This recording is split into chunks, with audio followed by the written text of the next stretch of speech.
রাজনৈতিক দলগুলো অঙ্গীকার পূরণে ব্যর্থ হলে জবাবদিহিতা নিশ্চিতে আদালতের কাছে যাওয়ার কথা জানিয়েছেন সুশাসনের জন্য নাগরিক সুজন সম্পাদক ডক্টর বদিউল আলম মজুমদার।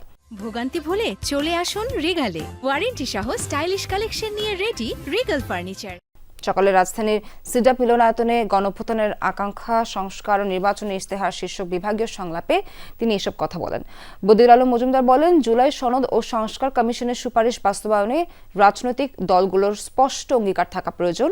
জাতীয় নির্বাচনের মধ্য দিয়ে দেশে গণতন্ত্রের ভিত রচনার জন্য রাজনৈতিক দলগুলোকে তাগিদ দেন সুজন প্রধান।